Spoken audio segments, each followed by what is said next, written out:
हरे कृष्णा, राधे राधे दोस्तों। आप सभी को माघ मास की हार्दिक शुभकामनाएं। तो आज की इस वीडियो में हम लोग सुनेंगे माघ मास महात्म्य का 7वां अध्याय। चित्रगुप्त ने उन दोनों के कर्मों की आलोचना करके दूतों से कहा कि बड़े भाई कुंडल को घोर नरक में डालो और दूसरे भाई विकुंडल को स्वर्ग में ले आओ, जहाँ उत्तम भोग है। तब एक दूत तो कुंडल को नरक में फेंकने के लिए गया और दूसरा दूत बड़ी नम्रता से कहने लगा, हे विकुंडल, चलो तुम अच्छे कर्मों से स्वर्ग को प्राप्त होकर अनेक प्रकार के भोगों को भोगो।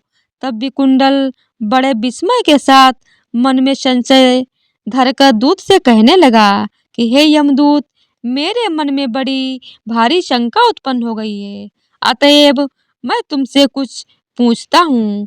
कृपा करके मेरे प्रश्नों का उत्तर दीजिए। हम दोनों भाई एक ही कुल में उत्पन्न हुए, एक जैसे ही कर्म करते रहे। दोनों भाइयों ने कभी कोई शुभ कार्य नहीं किया, फिर एक को नरक क्यों और दूसरे को स्वर्ग किस कारण प्राप्त हुआ? मैं अपने स्वर्ग में आने का कोई कारण नहीं देखता। तब यमदूत कहने लगा कि हे विकुंडल, माता पिता पुत्र पत्नी भाई बहन सब संबंध जन्म के कारण होते हैं और जन्म कर्म को भोगने के लिए प्राप्त होता है। जिस प्रकार एक वृक्ष पर अनेक पक्षियों का आगमन होता है, उसी तरह इस संसार में पुत्र भाई माता पिता का भी संगम होता है। इनमें से जो जैसे जैसे कर्म करता है वैसे ही फल भोगता है।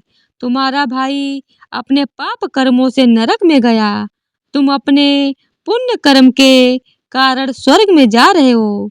तब विकुंडल ने आश्चर्य से पूछा कि मैंने तो आजन्म कोई धर्म का कार्य नहीं किया, सदैव पापों में ही लगा रहा।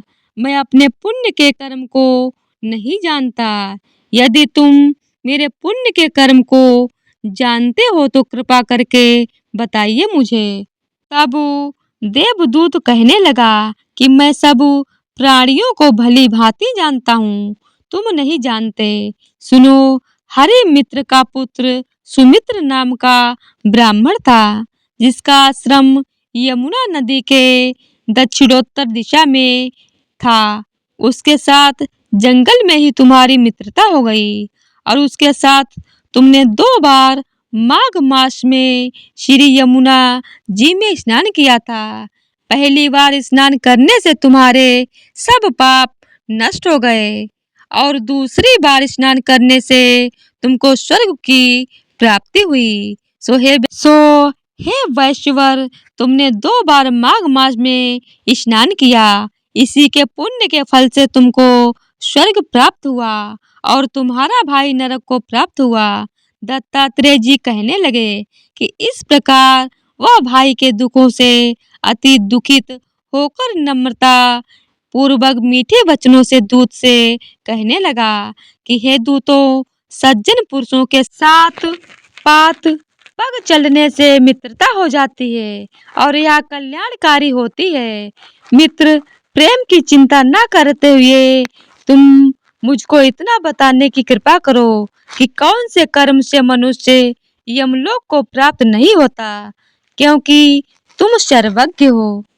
तो इसी तरह से माघ मास महात्म्य का 7वां अध्याय संपूर्ण हुआ। बोलिए जय श्री हरि, विष्णु भगवान की जय हो। ओम नमो भगवते वासुदेवाय नमः। तो आज की वीडियो अगर आप लोगों को पसंद आई हो तो वीडियो को लाइक शेयर और चैनल को सब्सक्राइब कर दीजिएगा। धन्यवाद और हमारे चैनल को अपना बहुत सारा प्यार दीजिएगा।